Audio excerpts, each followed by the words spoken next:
Press Lord. आज हम देखेंगे बैप्टिज्म के बारे में विद पास्टर सैमुअल ट्रिब्यून के साथ।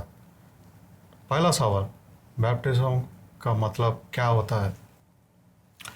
अब जब हम मसीह के पास में आते हैं तो बहुत सारे लोग बपतिस्मा लेते हैं, और इस बपतिस्मा शब्द का मतलब क्या है, इंग्लिश में इसे बैप्टिज्म कहते हैं। तो कई बार लोगों को इसका मतलब नहीं मालूम होता है। इसका मतलब है कि ये वर्ड जो है बैप्टिज्म, बपतिस्मा हिंदी में, तो ये वर्ड है, ये बैप्टिजो है, और बैप्टिजो ये ग्रीक में कहा गया है, और बैप्टिजो का मतलब है डूबना या डुबाना। और इसका सीधा मतलब होता है कि जब हम मसीह के पास में आते हैं तो पुराना मनुष्य मर जाता है और उसकी जगह पे नया मनुष्य जी उठता है। तो इसी का एक सिंबल के रूप में, एक प्रतीक के रूप में हम लोगों को पानी में डुबाते हैं। मतलब पानी के नीचे नया पुराना आदमी मर जाता है और बाहर आने वाला व्यक्ति वो नया होता है, जो मसीह में नया जीवन जीने के लिए तैयार होता है। दूसरा सवाल, बैप्टिज्म कब लिया जाता है? अब ये जो दूसरा सवाल है ये भी बहुत आवश्यक है, क्योंकि बहुत सारे लोगों को ऐसा लगता है कि बैप्टिज्म लेना मतलब हमने 10th पास कर लिया तो हम बैप्टिज्म लेंगे, अब हम बड़े हो गए तो हमको बपतिस्मा लेना है, सारे लोग बपतिस्मा ले रहे हैं तो हमें भी बपतिस्मा लेना है। लेकिन बाइबल इसके लिए एक क्राइटेरिया दर्शाता है। बाइबल कहता है कि जिसका उद्धार हुआ है, यूहन्ना इसका 3 अध्याय और 3 वचन में उस उद्धार के बारे में लिखा हुआ है कि मतलब हमें नए सिरे से पैदा होना है, नए सिरे से जन्म लेना है। और यूहन्ना के 3 अध्याय में ही ऐसा लिखा हुआ है कि हमको पानी से और आत्मा से नया जन्म पाना है। तो देखिए कि बैप्टिज्म का सीधा मतलब है कि हम मसीह को पहले स्वीकार करते हैं। बैप्टिज्म को जानने से पहले हमें उद्धार के बारे में जानना होगा।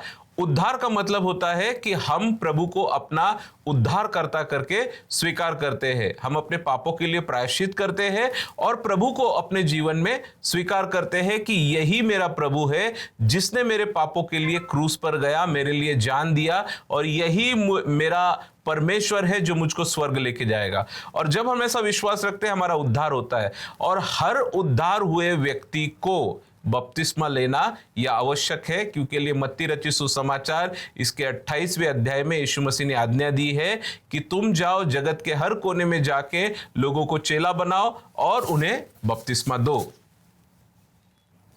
तीसरा सवाल, इन्फेंट बैप्टिज्म होता क्या है? अब ये जो तीसरा सवाल है कि इन्फेंट बैप्टिज्म होता क्या है, अब देखिए मसीह समाज में बहुत सारे आपको चर्चेस मिलेंगे, और उस चर्चेस में आपको छोटे बच्चों का भी बपतिस्मा होते हुए दिखाई देगा। इन्फेंट बैप्टिज्म मतलब जो छोटे बच्चे होते हैं जिनको समझ में नहीं आता है, उनके माता पिता उनको चर्च में लेके आते हैं और उनका बपतिस्मा करते हैं। उस छोटे बच्चे को वो लोग हाथ में पकड़ते हैं, और वो जो पास्टर वहां का जो प्रीस्ट होता है वो उसके सर के ऊपर पानी लगाता है और उसको बपतिस्मा देता है।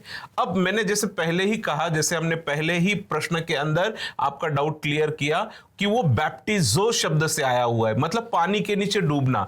अब छोटा बच्चा होता है उसको हम पानी के नीचे नहीं डुबा सकते हैं, तो पहली चीज वो उस क्राइटेरिया में फेल होता है, वो बैप्टिज्म नहीं है। दूसरी चीज ये होती है कि दूसरा जो हमने सवाल पूछा कि देखिए कि आपको बैप्टिज्म लेने से पहले, बपतिस्मा लेने से पहले आपका उद्धार होना बहुत आवश्यक है, और उद्धार होने के लिए आपको मसीह के ऊपर विश्वास रखना आवश्यक होता है। और जो छोटा बच्चा होता है वो मसीह के ऊपर विश्वास नहीं रख पाता है, वो अपने पापों का प्रायश्चित नहीं कर पाता है, और जब वो प्रायश्चित नहीं कर पाएगा, उसको पापों के बारे में मालूम नहीं, उसको मसीह के बारे में मालूम नहीं, तो वो कैसे उसका उद्धार हो पाएगा, और जब उद्धार नहीं होगा तो बपतिस्मा कैसे हो पाएगा। इसीलिए हमको बहुत जरूरी है कि हम जाने कि बपतिस्मा ये सिर्फ वयस्कों का होता है, मतलब जो लोग अपने पापों को जानते हैं और जो लोग अपने मन से सच्चे दिल से प्रभु को स्वीकार करते हैं, उन्हीं का बपतिस्मा होता है। तो इन्फेंट बैप्टिज्म जैसी कोई बैप्टिज्म नहीं होता है, सिर्फ बड़ों का बपतिस्मा होता है। बहुत बढ़िया। अभी जाएंगे चौथा सवाल में, बैप्टिज्म लेने के बाद क्या होता है? अब ये बड़ा अच्छा सवाल है कि बपतिस्मा लेने के बाद होता क्या है। अब कई बार लोगों को ऐसा लगता है कि हमने बपतिस्मा ले लिया, लेकिन बपतिस्मा लेना ये मसीह में चलने की एक नई शुरुआत है। ऐसा नहीं है कि बपतिस्मा लिया तो सब कुछ खत्म हो गया। बपतिस्मा ये पहला स्टेप है। जब आप मसीह में आते हैं, जब आप मसीह को स्वीकार करते हैं, आपका उद्धार होता है, और उसके बाद में जब आप पानी के नीचे जाके बपतिस्मा लेते हैं तो उसके बाद में होता क्या है। अब देखिए, जब जो व्यक्ति बपतिस्मा लेता है, पहली चीज होती है वो मसीह के परिवार का एक भाग बन जाता है, मसीह के शरीर का एक अंग बन जाता है। हमने मसीह को स्वीकार किया है, हम उस मसीह के शरीर के अंग हो जाते हैं। जिस चर्च में हमने बपतिस्मा लिया है उस चर्च का हम एक भाग हो जाते हैं। और जब बपतिस्मा हम लेते हैं उसके बाद में हम प्रभु भोज लेना शुरुआत करते हैं। और प्रभु भोज का मतलब यह होता है कि हम उस उद्धार में जी रहे हैं, उस मसीह के देह को रोटी करके हम तोड़ते हैं और उस रोटी को खाते हैं, और उस दाखरस को यीशु मसीह के लहू के रूप में हम स्वीकार करते हैं। मतलब हम जब भी प्रभु भोज लेते हैं हम ये अंगीकार करते हैं कि मसीह मेरा प्रभु है और हम उसके गवाह बन के जीते हैं। तो बपतिस्मा लेने के बाद हम एक कलीसिया का भाग बनते हैं, हमारी जिम्मेदारी बढ़ जाती है, हमें वचनों में बढ़ना होता है और मसीह के गवाह बन के आगे बढ़ने के लिए मसीह हमें मदद करता है। आखिरी सवाल, 5वां सवाल में हम आ चुके हैं। बैप्टिज्म किस नाम से दिया जाता है? अब आज बहुत सारी कंफ्यूजन इसी सवाल को लेके है, क्योंकि लिए बपतिस्मा किस नाम से होता है इसके ऊपर आज बहुत सारे आर्ग्यूमेंट्स आपको यूट्यूब पे देखने को मिलेंगे, और हर जगहों में इसी चीज को लेके वाद विवाद लोग कर रहे हैं।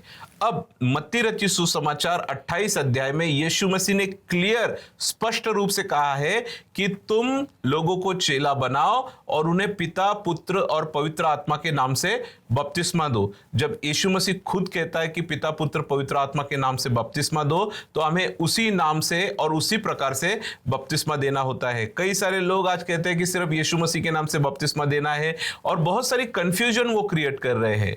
शास्त्र कंफ्यूज करने के लिए नहीं है, कंफ्यूजन दूर करने के लिए है। शास्त्र के वचनों को अगर हम समझेंगे तो हमारी कंफ्यूजन दूर हो जाएगी। बाइबल आपको कहता है कि पिता, पुत्र, पवित्र आत्मा के नाम से बपतिस्मा लेना है, और इसी तरीके से सही तरीके से पानी के नीचे डूब के जब हम बपतिस्मा लेते हैं तो हम मसीह की आज्ञा को पूरी करते हैं।